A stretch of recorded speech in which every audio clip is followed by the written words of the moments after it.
Salah satu tugas dari seorang pemimpin adalah terus melakukan improvement diri. Kenapa? Karena organisasi yang dipimpinnya itu tidak akan berkembang ketika pemimpinnya tidak berkembang.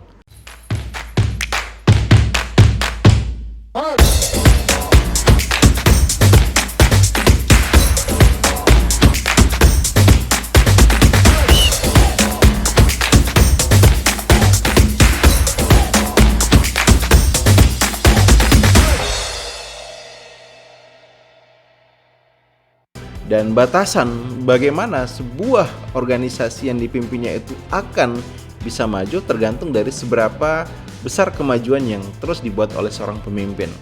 Inilah kemudian kenapa ketika kamu pernah mendengar istilah every leader is a reader. Setiap pemimpin itu adalah pembaca, karena dengan membacalah para pemimpin ini kemudian bisa senantiasa mengimprove diri dia, memajukan diri dia, mengembangkan diri dia, dan saat dirinya berkembang, maka dia pun bisa mengembangkan organisasi ataupun lembaga yang dipimpinnya. Nah, apa saja yang butuh dilakukan oleh seorang pemimpin yang menjadi skill dasar yang dibutuhkannya untuk melakukan improvement bagi dirinya sendiri? Kita akan bahas di dalam video ini. Buat kamu yang belum subscribe, silahkan klik subscribe dan klik loncengnya agar kemudian kamu bisa dapatkan notifikasi dari channel ini dan kamu bisa peroleh manfaatnya. Yuk kita bahas. Skill yang pertama yang dibutuhkan oleh seorang leader untuk bisa mengimprove dirinya adalah yaitu self management. Bagaimana kemampuannya di dalam mengelola diri. Mengelola diri dalam artian menjadi seorang leader, seringkali kita juga punya tanggung jawab dalam peran-peran kita yang lain, dan mengelola diri bermakna bahwa kita harus bisa mengatur diri kita sehingga tidak hanya kemudian kita menjadi seorang leader di bidang yang sedang kita geluti, tapi juga kita mampu memastikan bahwa peran-peran kita di dalam kehidupan ini itu juga terlaksana dengan baik. Sebagai contoh seperti ini. Mau tidak mau, suka tidak suka, kita butuh untuk senantiasa memperhatikan aspek kesehatan kita. Kenapa? Karena ketika kita dalam kondisi sehat, dalam kondisi prima, kita akan bisa kemudian menjalankan peran kita sebagai seorang leader dengan baik.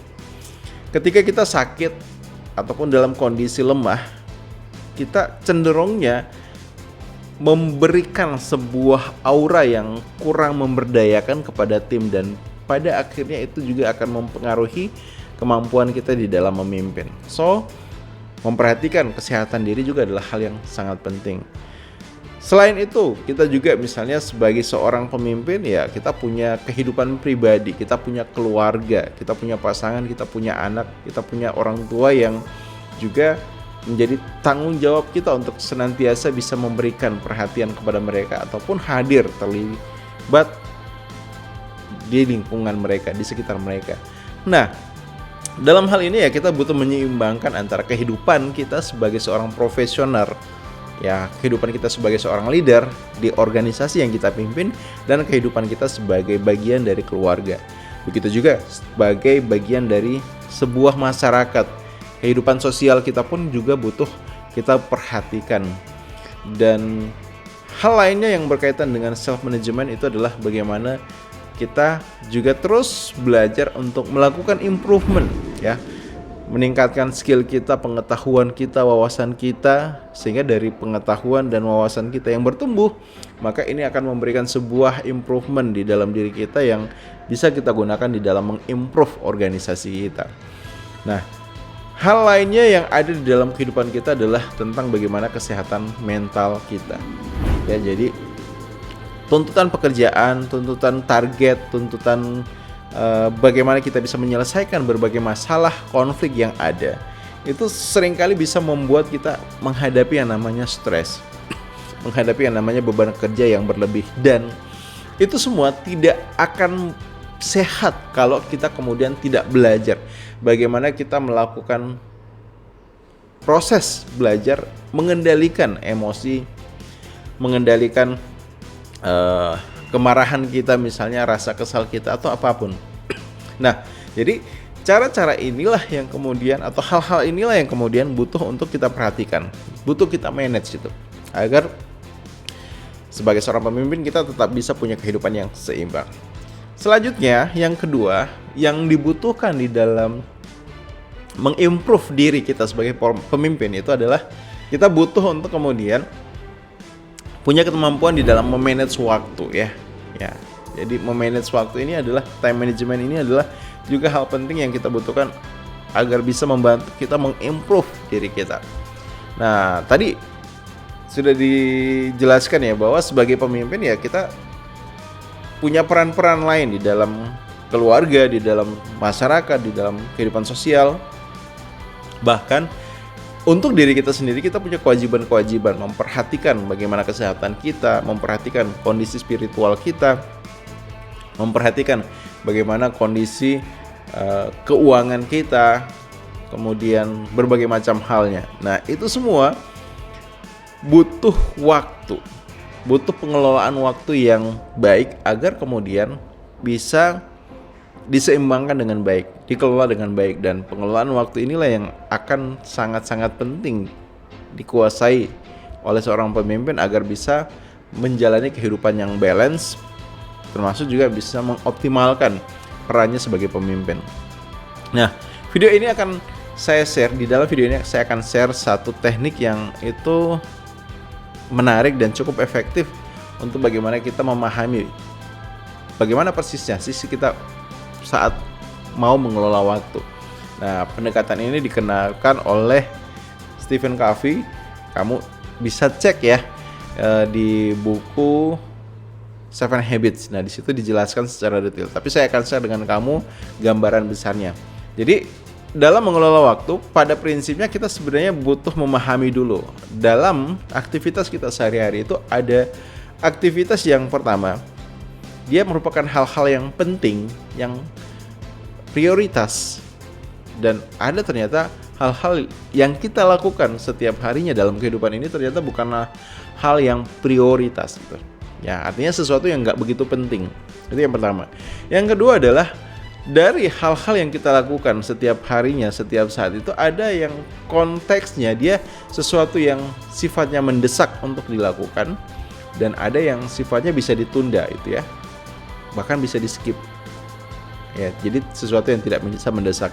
Nah, pengelolaan waktu yang baik itu kita dasarkan pada bagaimana mengakomodir itu ya, kedua aspek ini, dan itu bisa dibuatkan dalam sebuah bagan ya, terbentuk 4 kelompok paling tidak. Saya sudah siapkan. Nah, jadi seperti ini ya gambarannya. Oke. Jadi kita mulai dulu yang pertama itu. Jadi ada sesuatu yang kita kerjakan itu masuk kategori ini hal penting, kurang penting, sangat penting. Kemudian ada yang masuk dalam kategori mendesak ya, tidak mendesak, sangat mendesak. Nah, bagaimana kita mengelola waktu kita? Cara kita mengelola waktu kita adalah seperti ini. Kita butuh fokuskan diri kita pada hal-hal yang dia sifatnya penting dan tidak mendesak. Seorang leader itu harus bisa mengalokasikan waktu yang dia punya paling tidak 50-60% itu di area ini. 70% pun lebih bagus itu. Pada mengerjakan sesuatu yang penting namun tidak mendesak. Nah, contoh pekerjaan yang itu penting dan tidak mendesak apa? Misalnya membuat sebuah plan, menentukan target, goal. Nah, itu adalah sesuatu yang tidak mendesak tapi penting untuk dilakukan. Membuat sebuah analisa, itu hal yang penting tapi tidak mendesak untuk dilakukan. Nah, jadi fokus pada hal-hal yang penting dan tidak mendesak. Kemudian perhatikan dalam keseharian kita bisa jadi ada hal-hal penting dan mendesak. Nah, ini yang seringkali bisa menjadi sesuatu yang menyita waktu kita banyak. Contoh misalnya kita lagi sedang merancang sebuah proposal, kemudian tiba-tiba ada telepon muncul gitu. Nah, telepon ini adalah sesuatu yang mendesak ya, karena harus diangkat saat itu, dan apalagi kalau misalnya yang nelpon adalah orang yang kita anggap penting. Jadi itu situasi yang penting dan mendesak. Nah, Boleh saja kita kemudian fokus mengerjakan saat ini apa yang penting dan mendesak, tapi kita berupaya memanage waktu kita, mengelola atau membuat perencanaan agar kita tidak terlalu banyak berada di area ini, ya, berada di area ini. Jadi kita butuh sebisa mungkin, hal-hal yang penting dan mendesak itu tidak banyak yang kita butuh lakukan, tapi kita butuh banyak berada pada area di mana kita mengelola hal-hal yang penting tapi tidak mendesak. Lalu bagaimana dengan hal-hal yang mendesak tapi tidak terlalu penting? Nah, hal-hal yang masuk kategori tidak terlalu penting namun mendesak, ini bisa sesuatu yang kamu delegasikan. Artinya apa?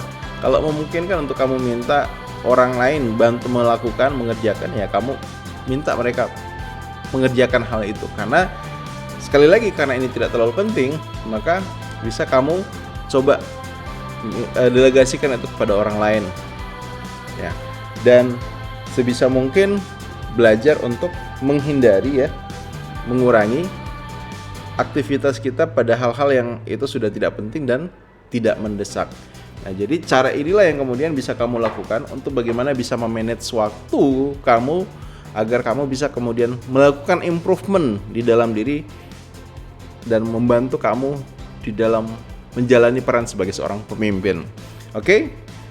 Ada 2 skill penting yang dibutuhkan dalam mengimprove diri, yaitu adalah self management dan time management. Semoga video ini bermanfaat. Silahkan subscribe jika kamu belum subscribe dan klik loncengnya agar kamu bisa dapatkan notifikasi di video saya lainnya. See you. Terima kasih.